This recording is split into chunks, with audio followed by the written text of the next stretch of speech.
ಚೌಲ್ಟ್ರಿಯಲ್ಲಿ SIR ಪ್ರಕ್ರಿಯೆಯನ್ನ ನಡೆಸಲಾಗ್ತಿದೆ. ಇದನ್ನ ಯಾವ ರೀತಿ ನೋಡ್ತೀರಾ? ಯಾಕಂದ್ರೆ ಈಗ ಕುಮಾರಸ್ವಾಮಿ ವರ್ಸಸ್ DK ನೋಡಿ, ಅದು HDK ವರ್ಸಸ್ DKS ಅಂತದ್ದು ಯಾವುದೇ ಇಲ್ಲ. SIR ಒಂದು ಮಾನದಂಡಗಳಿವೆ, ಪ್ರಕ್ರಿಯೆಗಳಿವೆ. ಅದು ಪ್ರಕ್ರಿಯೆ ಪ್ರಕಾರ ನಡಿಬೇಕು. ಅಕಸ್ಮಾತ್ ಅದ್ರದ್ದು ಏನಾದರೂ ಉಲ್ಲಂಘನೆ ಇದ್ರೆ ಕಾನೂನು ಪ್ರಕಾರ ಅವರು ಶಿಸ್ತಿನ ಕ್ರಮ ತಗೋಬೇಕಾಗ್ತದೆ. ಮನೆಗೆ ಹೋಗೋದು ಬಿಟ್ಟು ಕಮ್ಯುನಿಟಿ ಹಾಲ್ಗಳಲ್ಲಿ ಮಾಡ್ತಾ ಇದ್ದಾರೆ ಅಥವಾ ಬೇರೆ ಎಲ್ಲಾನ ಮಾಡ್ತಾ ಇದ್ದಾರೆ ಅಂದರೆ ದೇ ವಿಲ್ ಟೇಕ್ ಆ್ಯಕ್ಷನ್.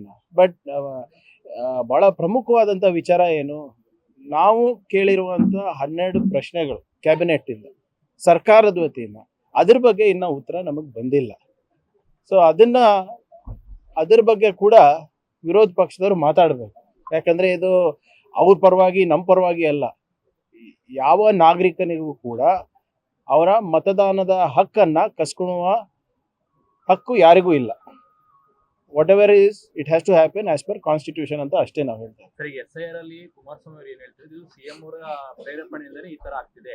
ಮನೆಗೆ ಹೋಗ್ಬೇಕು, ಆದ್ರೆ ಮನೆಗೆ ಹೋಗ್ತಿಲ್ಲ, ಚೌಟ್ರಿಯಲ್ಲಿ ಆಗ್ತಿದೆ. ನೋಡಿ, ಯಾವುದೋ ಒಂದು ಈಗ CM ಅವರು ಪ್ರತಿ ಬೂತ್ ನೋಡಕ್ ಆಗುತ್ತೇನ್ರಿ? 50-60 ಸಾವಿರ ಬೂತ್ ಇರ್ತದೆ. ಯಾರೋ ಅಲ್ಲಿ ಲೋಕಲ್ ಲೀಡರ್ಸು ಹಿಂಗೆ ಮಾಡಿದ್ರೆ ಬಹುಶಃ ಬೇಗ ಆಗ್ಬೋದು ಅಂತ ಹೇಳಿರ್ಬೋದು. ಆದರೆ ಅದ್ರ ಬಗ್ಗೆ ಇನ್ನೂ ಸಂಪೂರ್ಣ ಮಾಹಿತಿ ನನಗೆ ಬಂದಿಲ್ಲ. ಬಟ್ ಏನೇ ಇದ್ರೂ ಕೂಡ ಎಲೆಕ್ಷನ್ ಕಮಿಷನ್ ಇದೆ, ನೋಡ್ಕೋತಾರೆ. ಈಗ ಎಲೆಕ್ಷನ್ ಕಮಿಷನ್ ಮಾಡೋ ಕೆಲಸನೂ ಇವರೇ ಮಾಡ್ತಾರಾ BJP JDS ಅವರು? What ever it is, they will ask for clarification from the BLO. ಎರಡನೇದು ಈ ಬ್ರೂಕ್ ಫೀಲ್ಡ್ ಅಲ್ಲಿ ಮಗು ಮೇಲೆ ಹಲ್ಲೆ ಪ್ರಕರಣದಲ್ಲಿ ಈಗ ನೋಡಿ, ಅದು ಝೀರೋ ಟಾಲರೆನ್ಸ್ ಇದೆ ನಮಗೆ ಆ ಪ್ರಕರಣದಲ್ಲಿ. ಈಗಾಗಲೇ ನಮ್ಮ ಇಲಾಖೆ ವತಿಯಿಂದ ಅವ್ರಿಗೆ ಕ್ಲಾರಿಫಿಕೇಶನ್ ಕೇಳಿದ್ದೀವಿ. ಆಮೇಲೆ ಇಂಥ ದೊಡ್ಡ ಪ್ರತಿಷ್ಠಿತವಾದಂಥ ಕಂಪನಿಗಳಿದೆ, ಅವ್ರದ್ದಾದಂಥ ಒಂದು ಪಾಲಿಸಿ ಇರುತ್ತೆ. ಇದು ಬರೀ ಇಂಡಿಯಾಗೆ ಸೀಮಿತ ಇಲ್ಲ, ಇಡೀ ಅವ್ರದ್ದು ಒಂದು ಗ್ಲೋಬಲ್ ಪಾಲಿಸಿ ಇರ್ತದೆ. ಅದ್ರ ಪ್ರಕಾರ ನಡ್ಕೋಬೇಕು. ಹೇಗೆ ಕ್ರೀಷಸ್ ನಡೆಸಬೇಕು, ಯಾವ ರೀತಿ ನರ್ಸರಿಗಳು ನಡೆಸಬೇಕು, ಡೇ ಕೇರ್ನ ಸೆಂಟರ್ಗಳು ನಡೆಸಬೇಕು, ನಿಮ್ಮ ಇದರಲ್ಲಿ SOPs ಅವ್ರ ಹತ್ರ ಇರುತ್ತೆ. ಅದ್ರ ಪ್ರಕಾರ ಇವರು ವೆರಿಫಿಕೇಷನ್ ಮಾಡಬೇಕಾಗಿತ್ತು, ಬೇರೆ ರೀತಿಯಾದಂಥ ಬ್ಯಾಕ್ಗ್ರೌಂಡ್ ಚೆಕ್ ಮಾಡಬೇಕಾಗಿತ್ತು. ಅದು ಆಗಿಲ್ಲ ಅಂತ ಭಾವಿಸ್ತಾ ಇದ್ದೀನಿ. ಏನಿದೆ ಕೊಡಲಿ, ಅವ್ರ ಲಿಖಿತ ಮೂಲಕ ಕೊಡಲಿ. ಅದೇ ಯಾವುದೇ ಕಂಪನಿಗಳಿರ್ಬೋದು, ಇಂಥದ್ದು ಮಾಡಬಾರ್ದು. ಭಾಳ ಜವಾಬ್ದಾರಿಯುತವಾಗಿ ಈ ವಿಚಾರಗಳನ್ನು, ಎಸ್ಪೆಷಲಿ ಟಾಡ್ಲರ್ಸ್ ಅಂದರೆ ಈ 5 ವರ್ಷಕ್ಕಿಂತ ಕಮ್ಮಿ ಇರುವಂಥ ಮಕ್ಕಳಿರ್ತಾರೆ, ಅಥವಾ 10 ವರ್ಷಕ್ಕೆ ಕಮ್ಮಿ ಇರುವಂಥ ಮಕ್ಕಳಿಗೆ ನೀವು DK ಸೆಂಟ್ರಿಗೆ ಕಳಿಸ್ತಾ ಇರ್ತೀರ, ಅದು ಇವರು ಭಾಳ ಜವಾಬ್ದಾರಿಯಿಂದ ಮಾಡಬೇಕಾಗಿತ್ತು. More is expected from this global companies. ಇದು ಆಗಿರೋದು ನಿಜವಾಗ್ಲೂ ತಲೆ ತೆಗೆಸುವಂಥ ವಿಚಾರ. ಸರ್, ರೂಲ್ಸ್ ಅಂಡ್ ರೆಗ್ಯುಲೇಷನ್ಸ್ ಏನಾದರೂ ಗವರ್ಮೆಂಟ್ ಕಡೆಯಿಂದ ಡೇ ಕೇರ್ಗೆ ಅಂತ ಇದೆ, ಡೇ ಕೇರ್ದು ಇದೆ. ವುಮೆನ್ ಆ್ಯಂಡ್ ಚೈಲ್ಡ್ ವೆಲ್ಫೇರ್ ವತಿಯಿಂದ ಡೇ ಕೇರ್ ಸೆಂಟರ್ ಹೇಗೆ ನಡೆಸಬೇಕು, ಹೇಗೆ ನಿರ್ವಹಣೆ ಮಾಡಬೇಕು ಅಂತ ಇದೆ. ಆ್ಯಂಡ್ ಮೋರ್ ಇಂಪಾರ್ಟೆಂಟ್ಲಿ ಕಾರ್ಪೊರೇಟ್ಸಲ್ಲಿ ಕೂಡ ನಿರ್ವಹಣೆ ಮಾಡಬೇಕು ಅಂದ್ಬಿಟ್ಟು ಅವ್ರದ್ದಾದಂಥ ಒಂದು ಪಾಲಿಸಿನೂ ಮಾಡ್ಕೊಂಡಿರ್ತದೆ. ನಮ್ಮದು ಕೂಡ ಕೆಲವು ಮಾರ್ಗಸೂಚಿಗಳಿರ್ತವೆ, ಅದ್ರ ಪ್ರಕಾರ ನಡೆಸಬೇಕಾಗಿದೆ. ಇದು ನಡೆದಿಲ್ಲ. ಅವ್ರಿಗೆ ಕ್ಲಾರಿಫಿಕೇಶನ್ ಕೇಳಿದ್ದೀವಿ, ಲೆಟ್ ದೆಮ್ ಕಮ್ ಅಪ್. ಯಾಕಂದರೆ ಇದು ಬರೇ ಆ ಕಂಪನಿ ಶ್ರೇಯಸ್ಸಿಗೆ ಅಫೆಕ್ಟ್ ಆಗುತ್ತೆ ಅಂತಲ್ಲ, ಅವ್ರಿಗೆ ಧಕ್ಕೆ ಬರುತ್ತೆ ಅಂತಲ್ಲ. ನಮ್ಮ ನಗರದಲ್ಲೂ ನಮ್ಮ ಏನು ಬ್ರ್ಯಾಂಡ್ ಬೆಂಗಳೂರು ಅಂತ ನಾವೇನು ಹೇಳ್ತೀವಿ, ಅದಕ್ಕೂ ಕೂಡ ಧಕ್ಕೆ ಬರುತ್ತಲ್ಲ.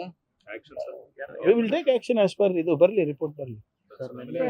ಇಸ್ರೋಗೆ ನಿನ್ನೆ ಬಾಂಬ್ ಬೆದರಿಕೆ ಬಂದಿದೆ ಸರ್, ಫೇಕ್ ಅಂತ ಗೊತ್ತಾಗಿದೆ. ನೋಡಿ, ಇದು ಅವಾಗ ಇಂಪಾರ್ಟೆಂಟ್ ಇನ್ಸ್ಟಾಲೇಷನ್ಸ್ ಏನಿದೆ, ಅವಾಗ ಫೇಕ್ ಹೋಕ್ಸ್ ಕಾಲ್ಸ್ಗಳು ಬರ್ತವೆ. ಏರ್ಪೋರ್ಟ್ ಇರ್ಬೋದು, ನಿಮ್ಮ ಥರ್ಮಲ್ ಪವರ್ ಪ್ಲಾಂಟ್ ಇರ್ಬೋದು, ಮೊನ್ನೆ ಯಾದಗಿರಿ ಕೋರ್ಟ್ನಿಗೂ ಕೂಡ ಬಂದಿದೆ ಹೀಗೆ. ಸೊ ಏನಿದ್ರು ಕೂಡ ಎಚ್ಚೆತ್ಕೊಂಡು ನಾವು ಸೂಕ್ತವಾದಂಥ ಕ್ರಮ ನಾವು ತೊಗೊಂಡಿದ್ದೀವಿ. ಸೊ ಇದನ್ನು ನಿರಂತರವಾಗಿ ಸೈಬರ್ ದಾಳಿಗಳಿರ್ಬೋದು, ಇಂಥ ಹೋಕ್ಸ್ ಕಾಲ್ಗಳಿರ್ಬೋದು, ಇದಕ್ಕೆ ಅಗತ್ಯ ಬೇಕಾಗಿರುವಂಥ ಸಿಬ್ಬಂದಿಗಳಿರ್ಬೋದು ಮತ್ತು ತಂತ್ರಜ್ಞಾನ ಇರ್ಬೋದು, ಎರಡನ್ನೂ ಕೂಡ ನಾವು ಅಳವಡಿಸ್ಕೊಂಡಿದ್ದೀವಿ. And we will keep strict vigilance, especially on crucial economic installations. Hoax call ಮಾಡ್ತಿರೋರಿಗೆ ಶಿಕ್ಷೆಯ ಪ್ರಮಾಣ ಅಷ್ಟು ಬಿಸಿಯಾಗಿ ನೋಡಿ, ಹೋಕ್ಸ್ ಕಾಲ್ಗಳು ಇರ್ಬೋದು, ಈ ಇಮೇಲ್ಗಳು ಇರ್ಬೋದು, it's very difficult to trace. Internet protocol ಇರ್ಬೋದು, ಅಥವಾ IP ಅಡ್ರೆಸಸ್ ಅಂತ ನಾವು ಏನು ಹೇಳ್ತೀವಿ, ಅದು ಎಲ್ಲೋ ರಷ್ಯಾಗೆ ಹೋಗ್ತದೆ, ಯಾವುದೋ ಚೈನೀಸ್ ಸರ್ವರಿಗೆ ಹೋಗ್ತದೆ, ಈಸ್ಟರ್ನ್ ಯುರೋಪಿಯನ್ ಸರ್ವರ್ಸಿಗೆ ಹೋಗ್ತದೆ, ಅಲ್ಲಿ ನಮ್ಮ ಜ್ಯೂರಿಸ್ಡಿಕ್ಷನ್ ಇರಲ್ಲ. It is very difficult to ಇದನ್ನು ಮ್ಯಾಪ್ ಮಾಡೋದಕ್ಕೆ. ಅನಾನಿಮಿಟಿ ಭಾಳ ಇರ್ತದೆ. ಸೊ ಬಟ್ ಆದರೂ ಕೂಡ ತಡೆ ಹಿಡಿಯೋದು ನಮ್ಮ ಜವಾಬ್ದಾರಿ. ಸೋರ್ಸನ್ನು ಕಂಡು ಹಿಡಿಯೋದು ಸ್ವಲ್ಪ ಕಷ್ಟ ಆದರೂ ಕೂಡ ಅದು ಕೂಡ ಪ್ರಯತ್ನ ನಾವು ಮಾಡ್ತೀವಿ. ಮತ್ತು ಇಂಟರ್ನ್ಯಾಷನಲ್ ಏಜೆನ್ಸಿಗಳ ಜೊತೆ ಏನು MEA ಜೊತೆ ಇರ್ಬೋದು, ಅಥವಾ ಮಿನಿಸ್ಟ್ರಿ ಆಫ್ ಹೋಮ್ ಅಫೇರ್ಸ್ ಇರ್ಬೋದು, ಅವ್ರ ಜೊತೆನೂ ನಮ್ದು ಒಪ್ಪಂದ ಇದೆ. ಸೊ ಅಂಥದ್ದು ಏನಾದರೂ ಇದ್ರೆ we will seek help from the central government also. Mekedatu ವಿಚಾರವಾಗಿ ತಮಿಳುನಾಡಿನಿಂದ ಯಾವುದೇ ಕಾರಣಕ್ಕೂ ಒಂದು ಇಟ್ಟಿಗೆ ಇಡೋದಕ್ಕೂ ಬಿಡಲ್ಲ ಅಂತ ಈಗ ಅಲ್ಲಿಂದ ಕಾಂಗ್ರೆಸ್ನವರೇ ಅಧ್ಯಕ್ಷರೇ ಹೇಳಿದ್ದಾರೆ. ನೋಡಿ ಇವರೇ, ವಾಟ್ ಎವರ್ ಇಟ್ ಈಸ್, ನಾನಿರ್ಬೋದು, ನೀವಿರ್ಬೋದು, ಬೇರೆಯವ್ರು ಇರ್ಬೋದು, we have to go as per supreme court's direction. ಅವರು ಏನು ಎಕ್ಸೆಸ್ ನೀರು ಸಮುದ್ರಕ್ಕೆ ಹೋಗ್ತಾ ಇದೆ ಅದನ್ನ ಸದ್ಬಳಕೆ ಮಾಡ್ಕೋಬಹುದು ಕನ್ನಡಿಗರು ಅಂತ ಹೇಳಿದ್ರೆ ಅದ್ರ ಪ್ರಕಾರ ನಾವು ಕ್ರಮ ತಗೋತೇವೆ. ಅದು ನನ್ನ ಪರ್ಸನಲ್ ಒಪಿನಿಯನ್ನು ಅಥವಾ ನಿಮ್ಮ ಪರ್ಸನಲ್ ಒಪಿನಿಯನ್ ನಾಟ್ ಮ್ಯಾಟರ್. ನಮಗೇನು ಒಳ್ಳೇದಾಗಬೇಕು, ನಮ್ಮ ರೈತರಿಗೆ ಏನು ಒಳ್ಳೇದಾಗಬೇಕು, ಮತ್ತು ಅಲ್ಲಿಂದ ಬೆಂಗಳೂರು ನಗರಕ್ಕೆ ಕುಡಿಯೋ ನೀರಿನಿಗೆ ಬರ್ತಾ ಇದೆ. ಸೊ ಅದರ ಓವರಾಲ್ ಇದು ಒಂದು ಆರ್ಥಿಕ ಚಟುವಟಿಕೆ ಇದೆ.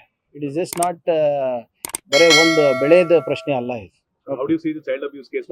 ಬಿಡಪ್ಪ. Sir.